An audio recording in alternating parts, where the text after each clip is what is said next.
that feels comfortable going first? Okay, our group. Okay. Our group, because not me. No, Manu. You want? No, I don't. No problem. It's good for you now? Great. Thank you. Is it good for you? Stand up. Stand up? Yep, so make sure everyone can hear you. We divided our ideas.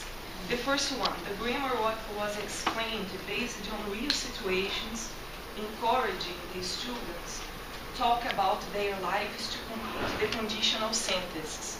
So Renata liked this a lot because the teacher explained the grammar, but while the students were practicing, they could put their own experience in the grammar use. So the grammar became alive. The second one, the teacher grouped the students in pairs to practice the simple present with questions such as, what do you do every morning? By doing this, she ended up promoting interaction among all the students, and they had a good time because Giovanna noticed that not only Giovanna, but all the group noticed that one of the students has an unusual habit. He does everything at the same time every day. And it was very fun in class. Like Yeah. he brushes his teeth at 7 o'clock in the morning. He wakes up at 7 o'clock in the morning. He's very busy at 7 o'clock. He eats at 7 o'clock in the morning. The third one, teachers were aware of social culture, and they also seemed to have independence to design specific situation, micro-strategies, or materials and procedures to achieve their desired learning objectives. Nevertheless, they have good books and materials helping to guide the process. So Moisa liked a lot all the techniques, all the materials they had access, like technology, the board, everything. The books, good books. Fourth, the teacher uses a variety of activities in order to involve all the students. So the teacher, I observed, she was very energetic. So she was all the time trying to reach the visual students, all kinds of students, in order to involve all the students and keep them motivated all the time. And she always praises them, and they feel encouraged to go further. Okay, So, good, thank you. ours. Any questions for this group? Okay. And you, What kind of yeah. approach did you observe? That's exactly what I was. Communicative approach, cognitive approach. She also uses a lot of audiovisual and comments. In the class I observed, for example, she used a lot of comments because there are in Arabic and Chinese, and they have difficulties to understand simple things. So she used a lot of comments, and with simple words it was easier for them to understand. Moisa, My kids would say, my kids would say that it was an eclectic approach, but mainly reform movement and affective humanistic approach. Okay. Any other questions for the group? Wonderful. Manu, who would you like to hear from next? the group Okay. from my best friends. If they're your best friends, wouldn't you let them go last? All right. The first thing we observed in our class was the warm-up. All the teachers used to warm up to start their class, and warm-up was very interesting. Although some teachers didn't use, for example, the second teacher I observed, she didn't use any kind of warm-up, and I thought it interesting. But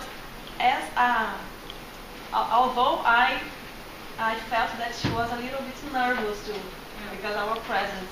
Yes, did you think about that, Carlos? She was a little bit nervous. I was completely nervous. Yes, but the first teacher asked the students. My class was the basic one. the basic, before level 1. And he asked, what day is today? And while the teacher were writing, the students were answering the question. What day is today? What is special for tomorrow? And so the students had to answer these questions.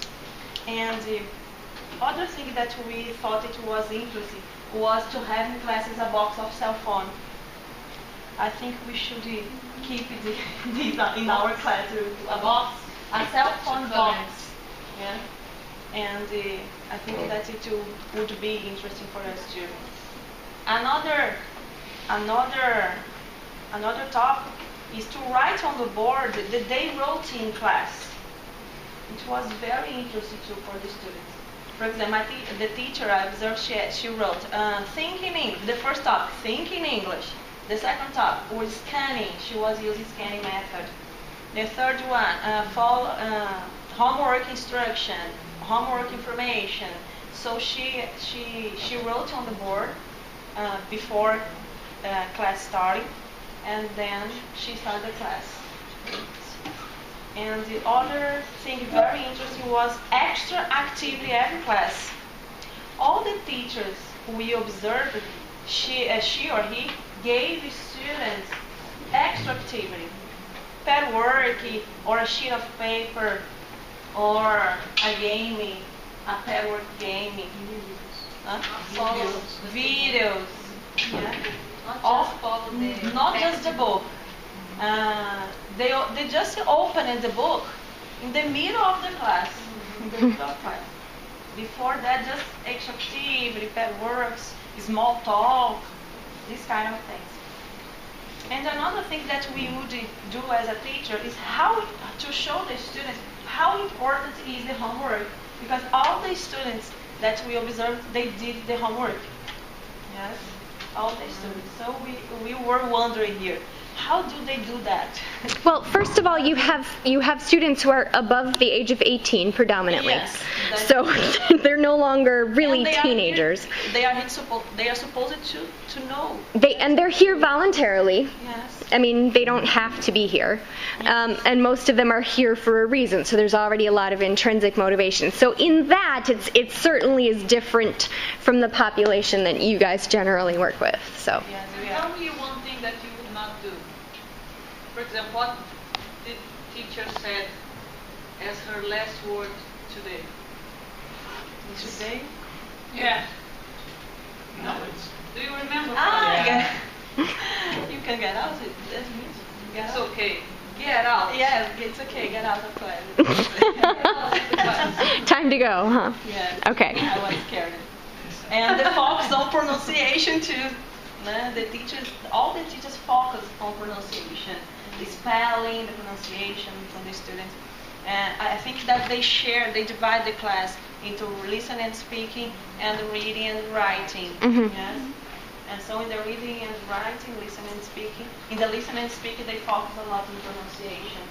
And I would like to share with you, because Louise was lucky to have. Can I? Yes, of course. Louise gave this. Louise, the teacher that he observed, gave the student this text here about a cultural difference, being on time. And in the text, there is one sentence like this. In an American university, students are expected to arrive on time at the appointed hour. In contrast, in Brazil, neither the teacher nor the students always arrive at an appointed hour. What a shame. So you guys can start showing up to class, whenever you This text 2 or 3 hours before my observation. Said Moisa. And when we arrive at the classroom, all the students, you are Brazilian, is it Speak true? Brazilian. They gave me You were late. Were you late? No, they No.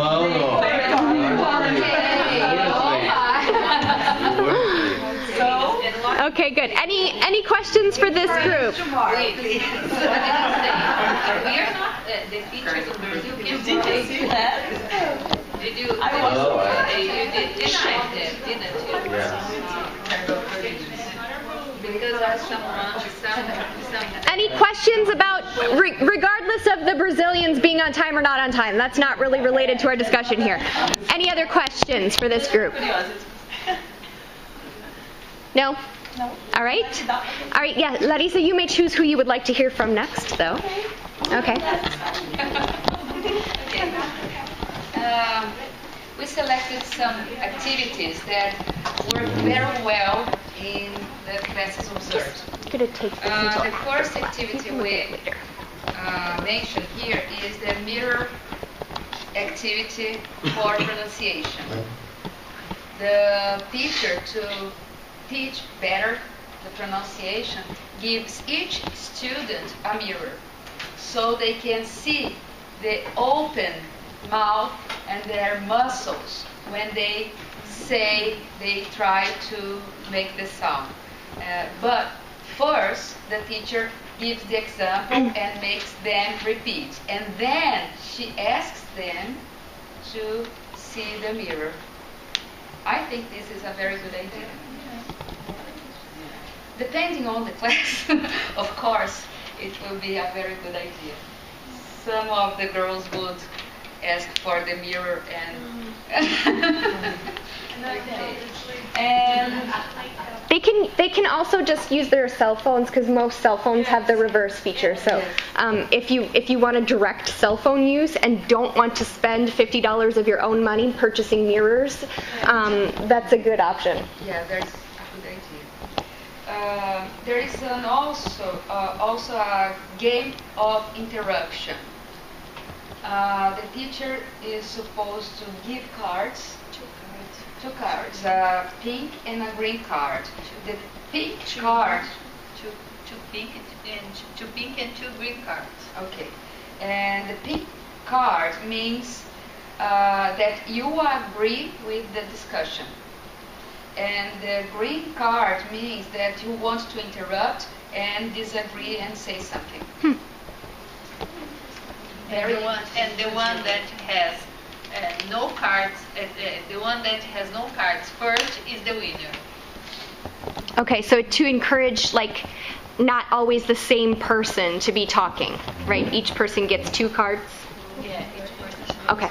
4. 4 total, 2 of each? 2 Okay. green and 2 pink. Okay, interesting. So if you have trouble with the same people always talking in class, something like that is useful. I've also seen it done with Post-it notes, where you put 2 Post-it notes on the desk before the beginning of class, and when the person has spoken, you take one away, and they can only talk, however many times you decide. That's a very good idea, even if it's not in English. If you give, if you teach Portuguese, if you teach Spanish or French, it can be any language. And there is another activity that we feel very special to. Can you say yours? That's okay. Stand up. The class, Renata was with me. The teacher asked for the. Oh, sorry. The teachers. We are going to have money.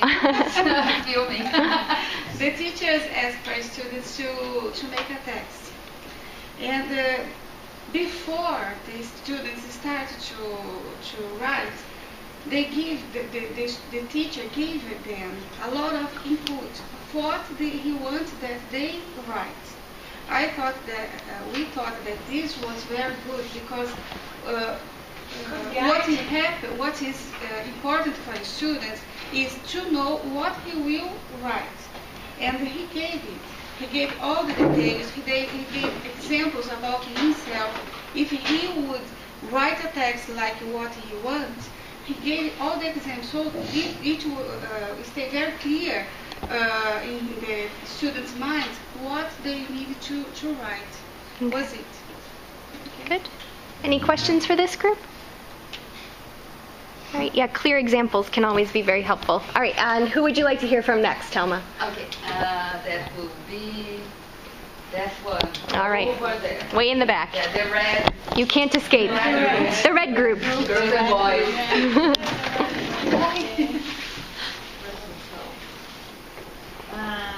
So in the classes that we could observe, all all the teachers are teachers, native speakers. They are American.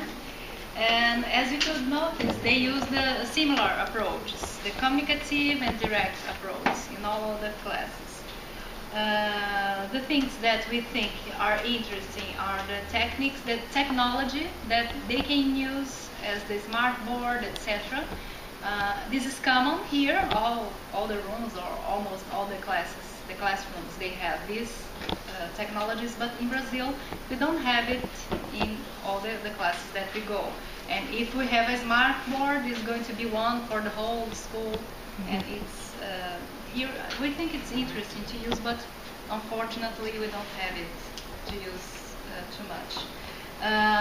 Another thing that we could notice is that they put the students to work in pairs all the time or in groups, and they gave activities to force them to speak and answer questions. So everybody has to participate in the classroom. They don't use translations, and mainly, I think, let's suppose it's a class with Saudi, the teacher probably doesn't know how to speak Arabic, so she cannot translate. But I think it's interesting because if a person asks what bottle means, let's suppose, the teacher gives clues for the students to try to guess the meaning, okay, and then they understand through the contest, etc.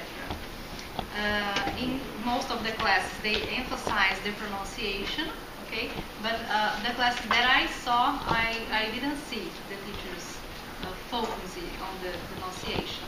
Some of them don't worry about it, okay, but other teachers worry. One thing that we thought it's interesting too, because in the end of the class, they need a feedback from the students. Some teachers ask, so what did you learn today in this class? Okay? Or ask question about the test. Well, what is your opinion about this test that we did today? Is it interesting or not? I think it's important for us as teachers because sometimes we prepare a class that we think it should be nice, and then when we teach that thing or when we use that activity, some students don't like. So I think it's interesting. So they use the affective humanistic approach too, asking questions about themselves, real situations, etc. And inductive methods. So they Inductive, yeah. Yeah, inductive. Induct the students to try to guess the meanings and to understand things. I think that's it. We didn't describe here the activities that they made. Okay. Some of the classes that we observed, they gave tests, so... Not very exciting for you guys to watch. Okay. Yes. I would hope that teachers would choose not to give tests on days you are there, but we also as ELI teachers, because it's an intensive English program, there's so much to cover, as I'm sure you're noticing in the listening speaking class you're taking, in such a short amount of time that sometimes, even though you want to do certain things, you can't. Good. Any questions for the group in back? All right, Narayana, pick I want to say winner, but you'll probably feel like a loser for having to go next. Okay, in the back.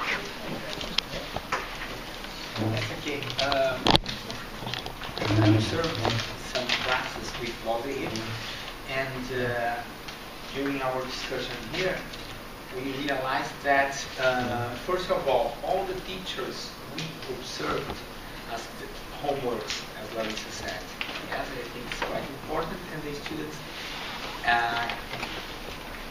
I used to hand out the homeworks. What happens? All the classes were very dynamic, okay, very interactive. The teachers use the board, use listening, yes, and use the history, American history, such as Martin Luther King, etc. What else? They use the communicative approach and the comprehension-based approach as well during the classes. And what else? something very important, as I'd like to give emphasis, is on homeworks. Because all the classes, they observe that the student ask, the teachers ask the students to bring homeworks. I think some of the other things observed goes to what they said. Okay.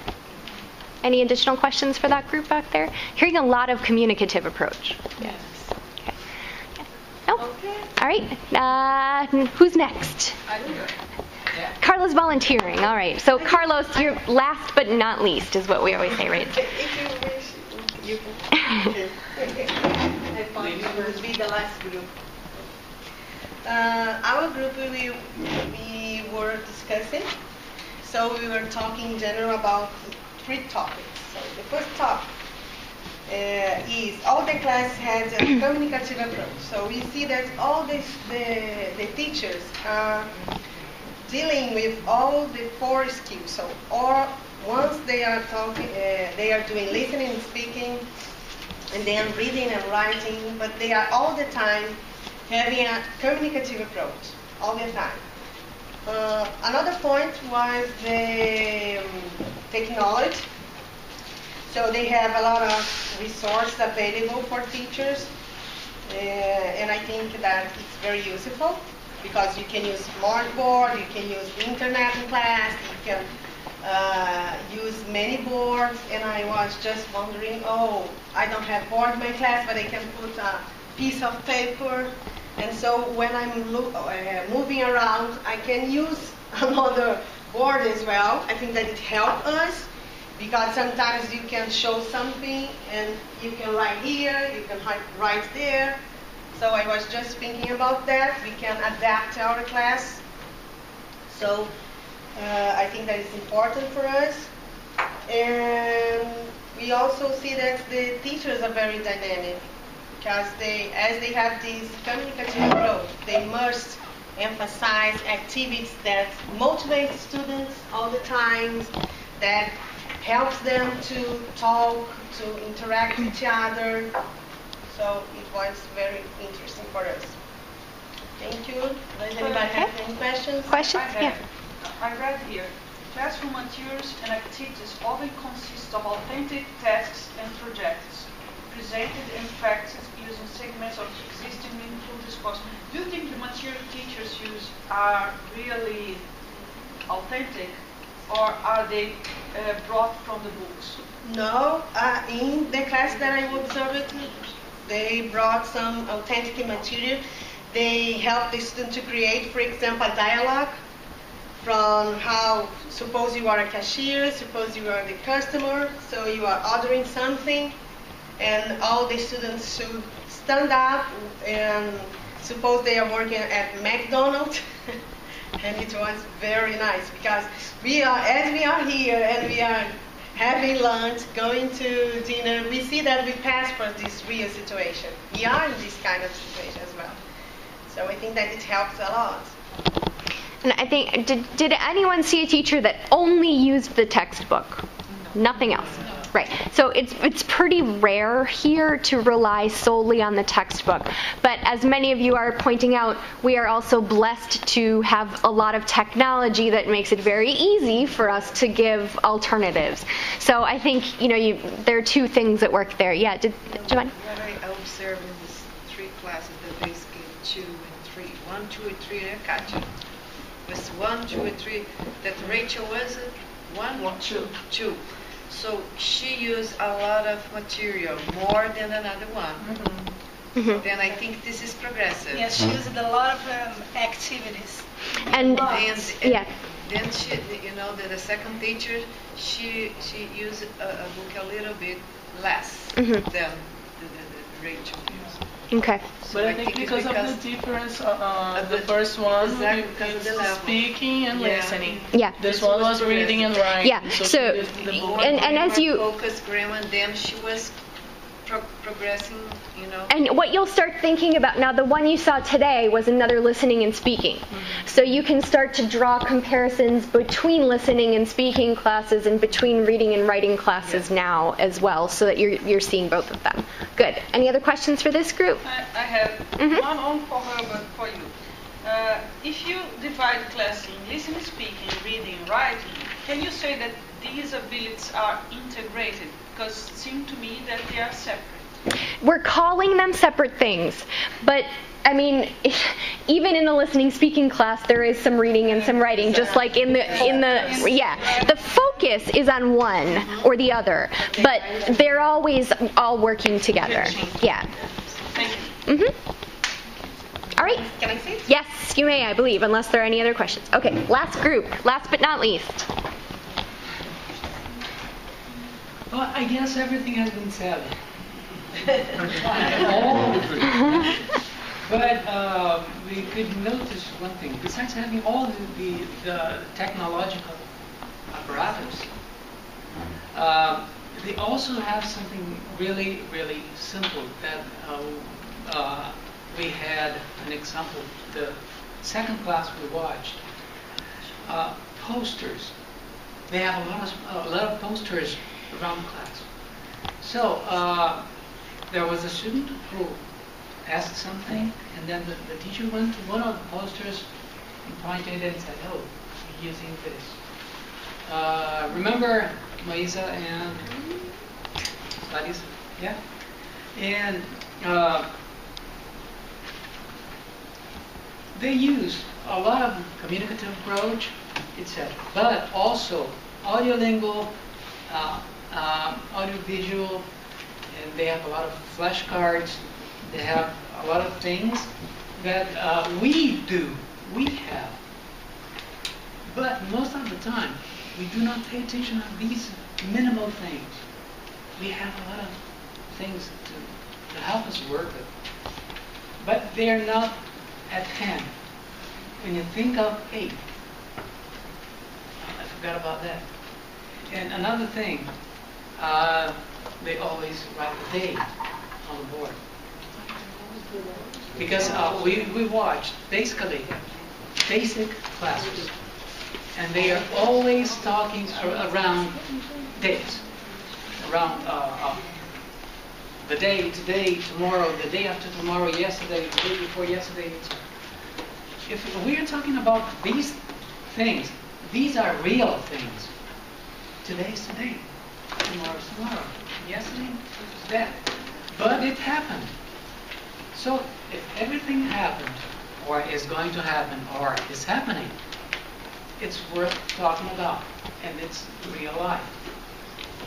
So I guess they use a lot of things to make people speak, and for basic levels, and because I saw a lot of Japanese people, a lot of Saudi Arabian people, and their vocabulary is totally different, and their texts are really different, because some people write from the right to the left. Yes, and people write full of symbols, stairs and ladders and houses and I don't know what, a lot of things. And it's difficult for them to have this adaptation. So for me, they're heroes. And Sandra, I think, wanted to add something. Yeah. Oh yes, just to what you said, because the second class I observed, which was a reading and writing class. At first, I thought, oh my gosh, what a boring class, right? Because the teacher was writing some words, some short words on the board, and then later I realized how, in fact, it was not boring. It was extremely necessary. Why? Because there were 13 students in class. One of them was from Laos. All the other ones were from Saudi Arabia, and they didn't know how to read our alphabet. So in the previous classes, she had taught them some consonants, and then she was working on some vowels. And then there were some, what he said about the visual aids, I think they really help. And then she had pictures of apple, egg, and octopus. And then she was working on that. And then after that, I realized it.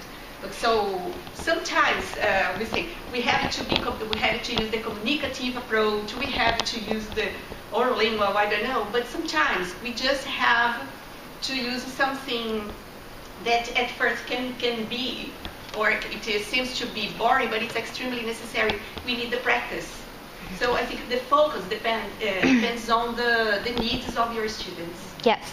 And I think what I noticed here as I was listening to you, and I think you did an excellent job, with this first assignment coming back. The next time you have a different set of questions to focus on, but what I want you to really kind of focus on even more, if that's possible, you have to, answer the questions, but also, I think what I remember hearing was having a mirror to practice pronunciation. Everyone, and everybody wrote it down. Having cards to answer. Everybody said, oh yeah, that's a good idea, and wrote it down. Bring things that you, like actual activities and procedures that you think were helpful and you can share with other people. Okay? Because that's when I noticed everybody in the room kind of perk up and think, oh yeah, that's a good idea. So besides just the questions, really notice what those teachers are doing that you think is effective and bring that to share, a specific procedure or idea. Okay? Does that make sense to everybody? Okay, yes, Neda. Where can we buy this kind of poster here in Newark? To Brazil? They used to have an education store on Main Street, but I believe it closed. Dollar Tree has posters? Okay. And you know what else, too? If you have art supplies, let your students make them. They love to look at their own stuff on the walls. So give them the basics of what should be on the poster. Have them make the poster and put up their own artwork. Me, Nicole, the better for the students that I notice is when the teacher arrive and see and correct in a nice way the student. Because I noticed that a lot of students speak completely wrong and the teacher doesn't correct. And we're going to talk, I can't remember if it's tomorrow or Thursday, we're going to start talking about teacher talk and the different kinds of teacher talk that there are. And there are people who never correct. There are people who correct by example. They don't say that's wrong, but they will repeat the statement in the correct way. So there are lots of different ways that teachers go about that, and there's different research about what's effective and what's not. So we'll start talking about that. If it's not tomorrow, it will be Thursday. But that's an interesting point and one we will look at some more. I noticed this, and it bothers me a lot because I was seeing that, oh my God, it's wrong, and the teacher there. It's not the nice way to do it. And so it depends on the, Yes, I was observing. It depends on so many factors. It depends on how your students deal with certain types of feedback, right? Just observing. There you go. Yes. There was a poster that I'd like to add what Carlos has said. Excuse me. No, I'm not saying anything about that. Yes, you may. A beautiful poetry that was on the board say, there are no strangers here, only friends who have not yet met. But there was another one where I pay attention that said, please sit where you are happy. Oh, interesting, but something that we cannot do in Brazil, of course. Sit where you are even here, I do not let my students sit where they are happy, because what happens is they start talking, they'll probably sit next to a friend who speaks the same language, and then all of a sudden we're no longer speaking English. So it really depends on the teacher. Everybody has their own style, right, and the class. But moving on, unfortunately, we have like a million other things to, yes? One more thing. Yes.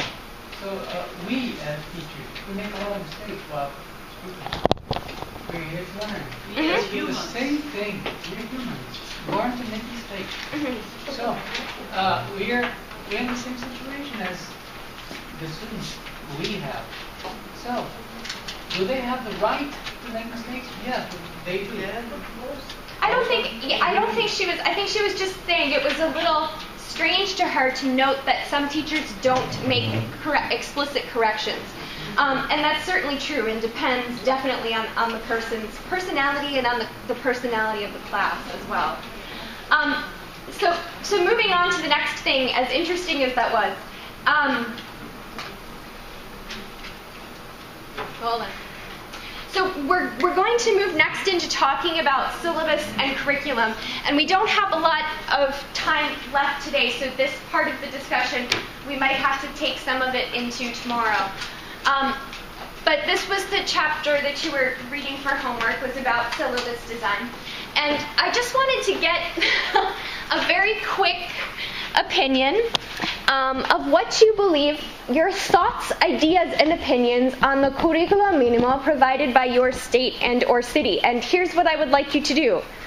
If you think that your curriculum minimo is the best thing ever and you absolutely love it, I want you to give me a giant smile. If you think your curriculum minimo is just okay, you can give me a neutral face. If you think your curriculum minimo scares you, give me, I'm terrified of my curriculum minimo face. And if it makes you sad, you can give me a sad face, okay? Or if you dislike it, you can give me an angry face. But just very quickly, on the count of 3, I want you to give me a face that explains how you feel about the curriculum minimo. Are you ready? 1, 2, 3.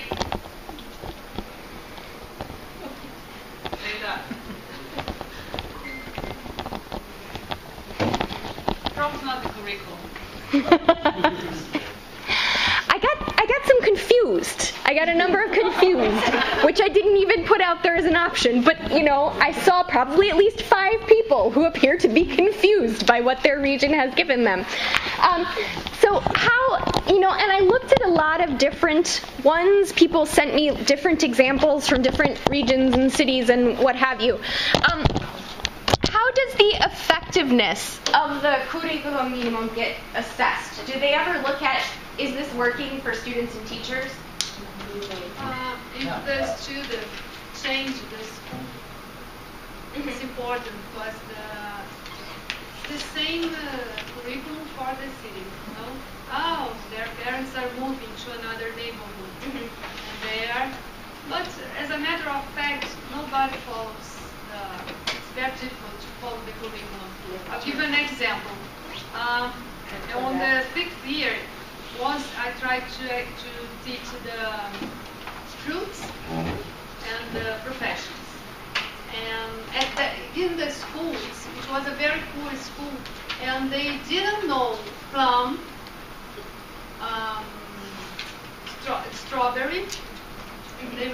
They just know banana, orange, and apples. You know Milton Nascimento from Minas Gerais, the singer? They didn't know Milton Nascimento. Okay. Although I teach in Minas Gerais. There is a Brazilian astronaut, I forgot his name, Marcos something. Marcos Pontes. They didn't know Marcos Pontes. So sometimes it's very difficult to follow the curriculum because of the reality of the neighborhood of the school. Okay. You have to change it. It's just a guide. You know? So the curriculum may be okay, but there are other factors that determine how well you are able to follow it, how much the students understand, etc. Okay, how often does it change? How often do you get a new curriculum? In 5 years, I only got this one and never changed. So it doesn't change. Yeah. That's actually good news for you in a certain sense. 5 years. I mean, there are places where it changes every year or 2 depending on who's in charge. So that's actually a positive. Good to know. What type of syllabus does your curriculum minimo resemble? So the types of syllabi that they discussed in the chapter were grammatical or formal, so focusing on grammar and forms. Notional functional, so thinking about ideas. Task-based, focusing on specific jobs. Skills-based, focusing on like reading, writing, listening, grammar. Lexical, which is focusing on vocabulary. Genre, which is kind of a reading-based approach. Project-based, which is giving them projects to do. Content-based, which would be there's English plus something else.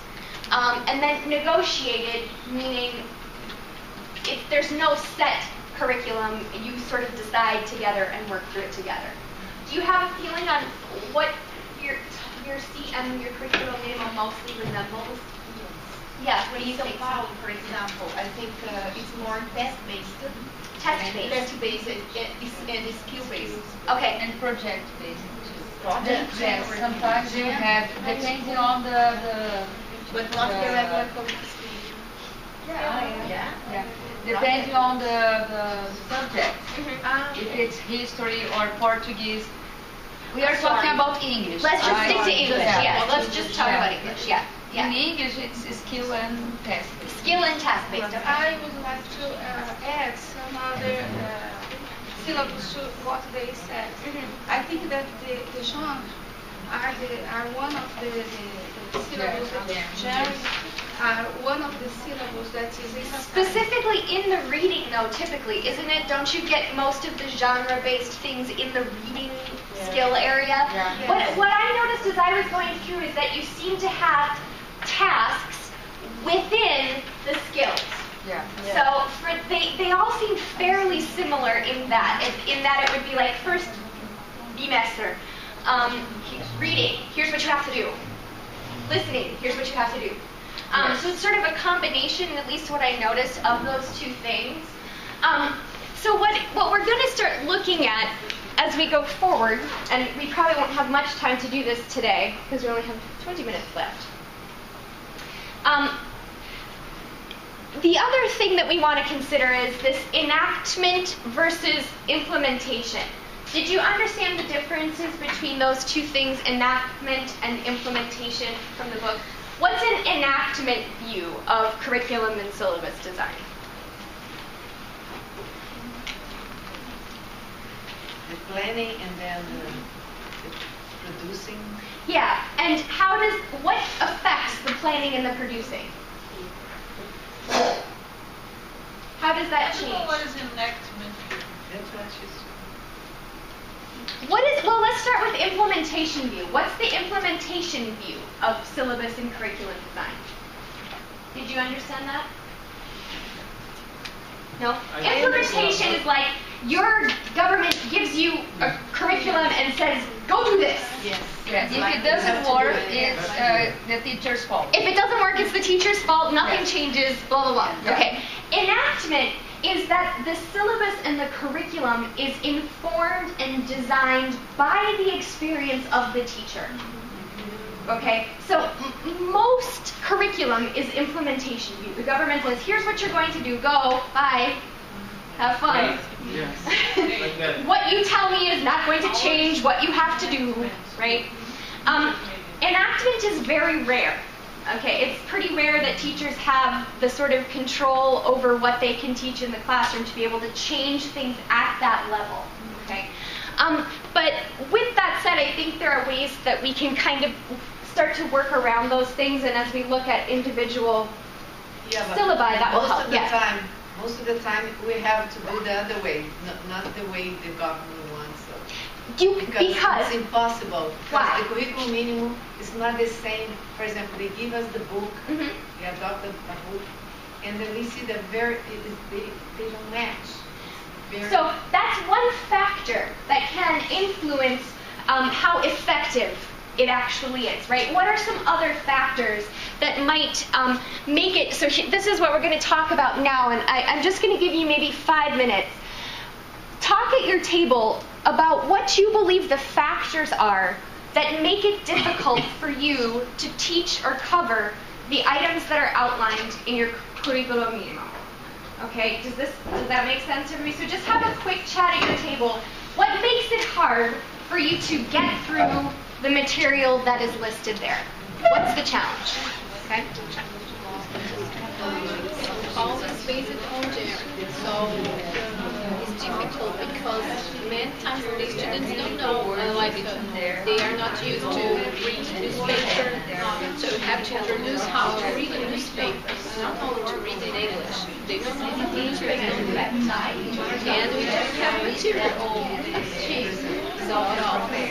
Examples of activities. We don't have material. We don't have blackboard, the chalk, and how to use the shorts and all that. I think the language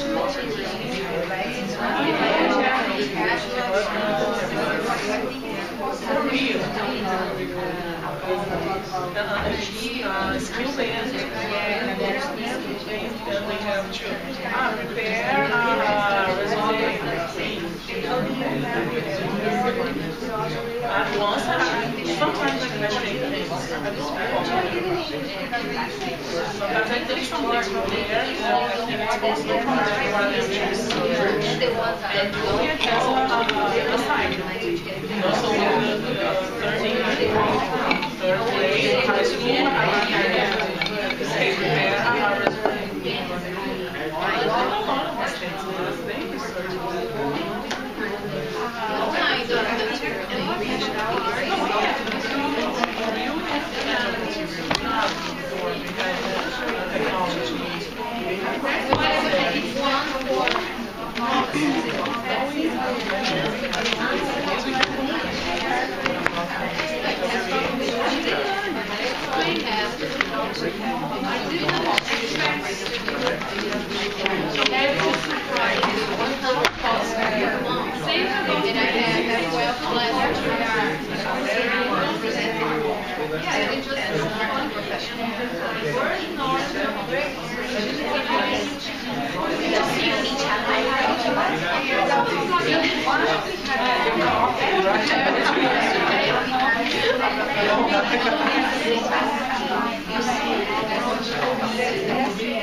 First year and second year, they are not supposed to read the pages to speak English. Speak it with mouth.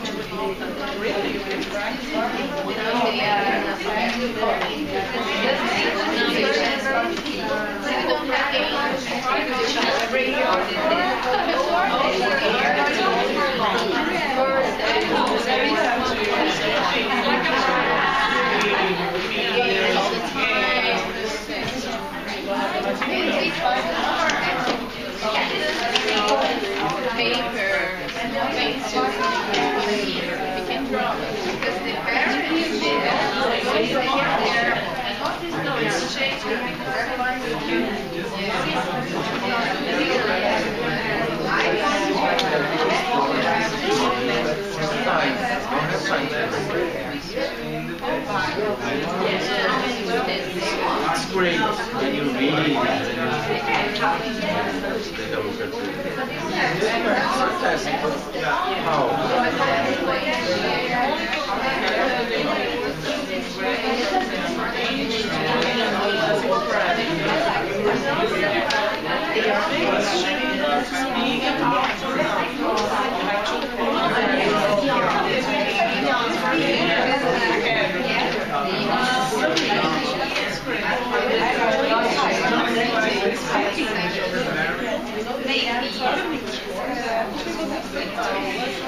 They talk so long, they told me that it's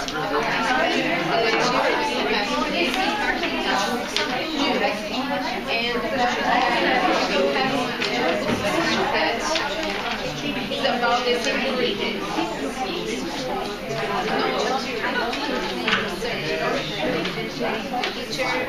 All right, I'm gonna wrap up your discussion, even though I'm sure you can talk for hours. How about you guys? What was one factor that is prohibiting you from completing and teaching the entire CM?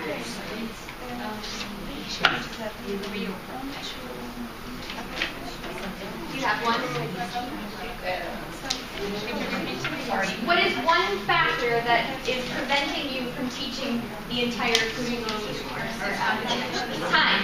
Yeah. Time. We have. Who has a problem with the amount of time you are given to cover the topics that you are told? Okay, time. Time's a problem. What else is a problem? Lack of material. Number of students. Problem. Lack of materials. Problem.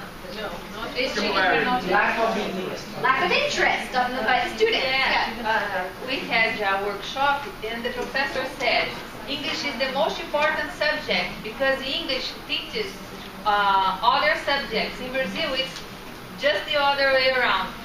People think English is not important. If they take an English course, they think the students who take English course think they know more than the teacher who's working with them. And the ones that don't know and don't have interest. So, in my opinion, foreign languages, because I also teach Spanish, are the most difficult subjects to work. So, lack of importance assigned to the topic in their mind or by the culture. Okay. Anything else? No, the curriculum minimum. They have only the general view, and not every subject. Okay. They are not specific, so we have to make ourselves creative, so we can have some. For example, in the books, they don't have what they ask here. For example, in the last year of the high school, they have a curriculum vitae. It's a resume. You teach them how to do it. Okay. So in the book, there's something you're going on travel to abroad. Not related to what you're So real life. Yeah. Okay, so the books are not related to what is on the curriculum. There's another thing. I like to teach communicative method, but when I have to do the test, I have to do it on paper. So sometimes it's very difficult for me to do what they expect me to do. So focusing on the test is somehow causing you to be maybe constrained in the method that you can use. Okay, yeah, go ahead. I think, I agree with everybody in all the points, but I think the most important and I think the most serious problem we have in Brazil is that in Brazil, unfortunately, education is not a priority. And if a country or a state doesn't consider this a priority, how can it be good? All right? So I think this is the worst problem we have in Brazil. We are a child country, but the families. No, the family too, but in Brazil, in general, now the society considers, okay, and the family doesn't think it's important too. All right? So you have all of these problems that you're kind of fighting against. So what I want you to start thinking about, and I'm sure some of you already have this, who already gives their students a syllabus at the beginning of the course? I don't. Syllabus is, okay? If you take a look at page 55.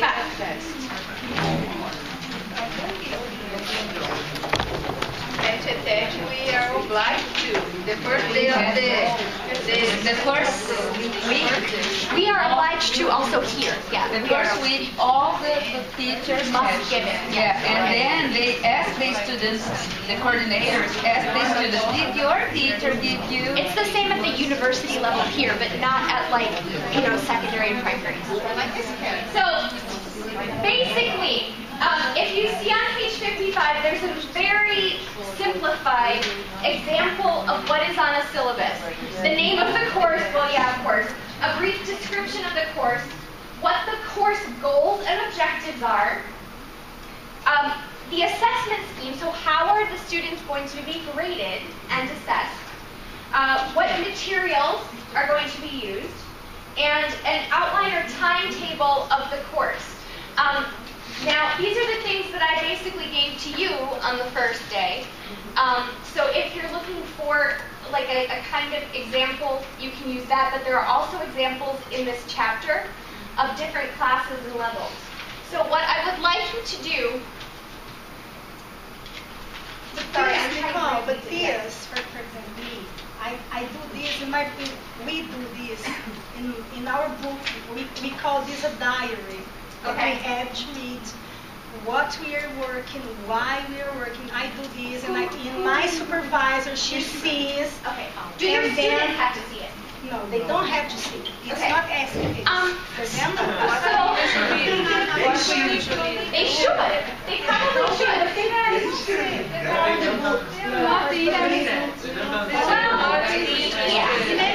Sure. You can write it on the board, they copy, and another person they don't care.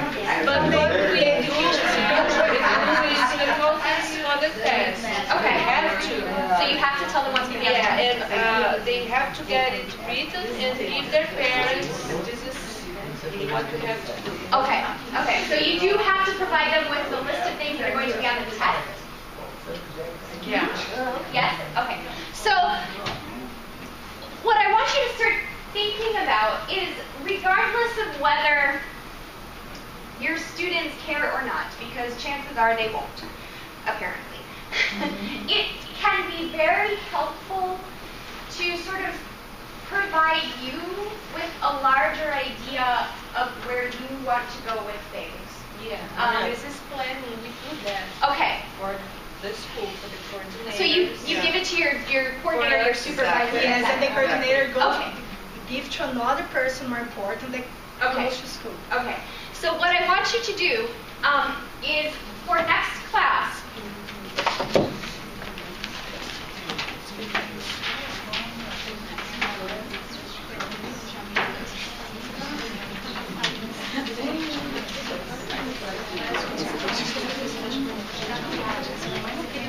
your next class is tomorrow. Okay? We have class tomorrow. I know. We had snow and all this other stuff, so we haven't been on schedule. Used to be so nice. So I want you to read chapter 22, which now we're getting into the stuff about that's less technical and more focused on like strategies for good teaching. 22? 22. We're skipping everything from 5 to 21. Okay? And I would like you to write or bring, and it seems like you already have this, okay, a sample syllabus for one bimester of one level. Please don't bring me everything you do in the entire universe. Just pick one class, one level, one bimester, and bring me the outline of what are the goals, objectives, materials that you can follow that template, but if you already have one, please do not reinvent the wheel. Do you know that expression? That means don't make something over again if it's already done. Okay, so if you already have one somewhere, just use that. Okay, don't reinvent the wheel. Can I send you by email? If you want to send it to me by email, that is fine, or you can physically bring it to class with you. Okay? Just pick one.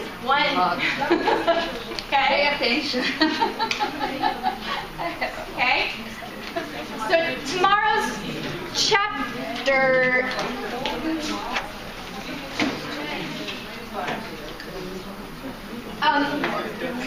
tomorrow's chapter, we're going to start looking at specific tools and techniques that have proven to be effective. So I think, as we start looking at the syllabus combined with that, we'll start moving into a little bit more talk about your specific situations, okay? Does everyone understand our homework for tomorrow? Yes.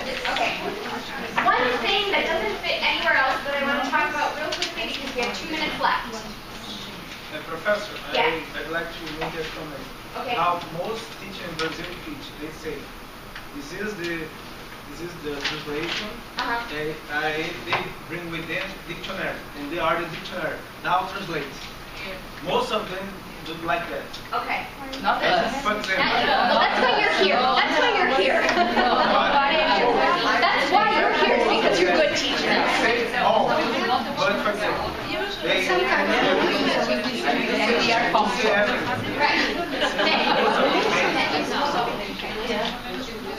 One thing that I just want to point out or talk about very quickly, okay, before you go, because I know you only have 2 minutes left. If this is something that sounds interesting to you, now and then, but all the time. I'll just, what, I guess we're done today. All the time. Okay. I got it.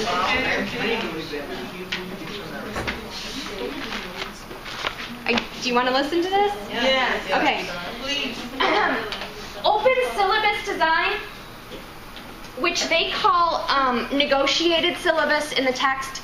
We don't have time to spend a lot of time on this, so if you find this interesting and want to know more, please let me know, and I can maybe try to find a time to work with you. But the idea of this, when I originally started teaching the drama class, people took it because they thought it was easy, and it really made me mad. So my goal, I had basically a class full of students who didn't care, didn't want to do anything, were completely unmotivated, and didn't want to do any work, especially not homework.